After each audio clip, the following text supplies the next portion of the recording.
It's time for your Braves forecast. Welcome to the Braves forecast, where we take a look at the upcoming Braves series, and that is a huge series against our NL East rivals, the New York Metropolitan, the amazing Mets. They've been amazing this far. You got to give them credit. They have a huge lead over the Braves, 13 and a half games over them. They are in first place, like I said. They're 2.5 over the Phillies, who are right behind them. And again, it's kind of weird that we're playing them for the first time in June. Usually get a series with the Mets probably like in the first 2-3 weeks, but this time they gave us some room to, play other teams. And then now we're starting to play each other because we have two series coming up pretty much almost back to back.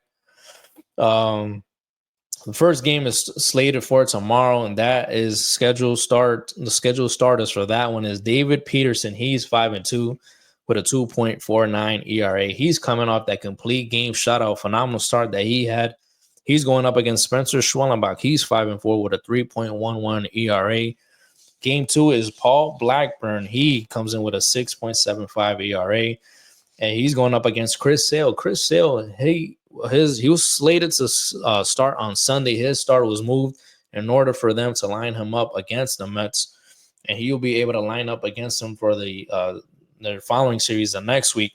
Good move by the Braves, but you can kind of see how desperate they are to try and get on the right foot, because this series could be pivotal. It really could be pivotal depending on how it goes. But Chris Sale, he's 4-4 with a 2.79 ERA. Then the final game of the series, it's going to be Clay Holmes, 7-3 with a 2.87 ERA. He's had a great year starting off ball game. Yankee fans, I know they must be punching the walls right now looking at his record. But he's going up against Spencer Strider, who just got his first win. He's 1-5 with a 4.35 ERA. So, it's triple S for the Braves, Schwellenbach, Sale, and Strider. Pretty much our best three pitchers going up against the Mets. All three games are slated for a 7:15 p.m. Eastern start time. And this is the beginning of a key stretch for the Braves, because the next 13 games, including these three, are against NL East opponents. It's 3 against the Mets, 3 at Miami, then 4 at New York, again against the Mets, and then 3 back home against the Phillies. So it's a pivotal time in the schedule for the Braves. Again, the Mets are coming in. They're trying to bury us. They're going to try their hardest to bury us. The only good thing might be that they're coming off of getting swept by the Tampa Bay Rays. So this might be the best time to be able to face them. Also, they had Kodai Senga go down with that hamstring injury. He's probably going to be out 4 to 6 weeks, I'm guessing. I wasn't able to look into how long he's going to be out for, but you're going to miss him. Then you're going to get Paul Blackburn in this series, and whoever else is giving them a spot start the next series. So, again, very pivotal. And also for the Mets, they're playing NL East opponents as well. In the next 10 games, they're going to be facing the Braves, the Phillies, and then the Braves again, obviously, like we said. So it's very important for them as well. The Mets and the Braves, both teams that struggle hitting with runners in score position. It's crazy to say. Crazy to say for the Mets, because they have an impressive record, but they hitting 247 with runners in score position. Braves are right behind them, hitting 245. So two teams that struggle with runners in scoring position. So it's going to be interesting to see how the offense lines up with the pitching staff that they're facing. Both pitching staffs aren't that bad. The starters for the Braves, pretty good. Bullpen, I believe, for the Mets has been pretty good. And their starters, Clay Holmes and David Peterson, they've been phenomenal thus far. Paul Blackburn, obviously, advantage Braves when it comes to that game. But you really got to try and hope to – it would be ideal if when these next 13 games, the Braves could go 10-3. But that's asking for too much. We know how this ball club has been playing. They're so inconsistent. But that would be great, because that would put you one game under 500. But again, that's probably too much to ask from this ball club. But we'll see. We'll see what happens.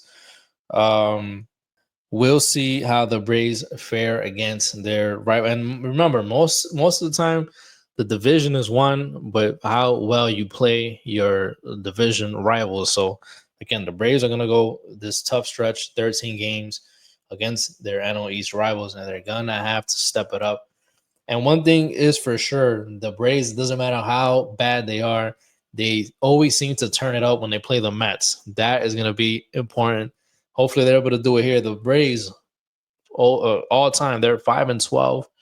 Sorry, 5-12 and 420. 512 wins and 420 losses against the Mets. Great record against them. So we're gonna have to see. We're gonna have to see if they're able to turn it up against their rivals. They usually do it. It's usually a little bit later on towards the season. I'll be over there in August at Citi Field with my friends. We're gonna be out there. The boys are gonna be out there. The Mets, most of them are Mets fans. A few Yankees fans. I'm the lone Braves fan. But we're gonna be out there, and I'm hoping that when I go in August, I believe it's that Thursday game. I'm hoping two things. I'm hoping that the Braves are in a good spot, that game is actually gonna mean something for us, and I hope I get to see Frank the Tank. Frank the Tank, I would love to meet you out there at Citi Field. Anyways, that is the preview for this upcoming series.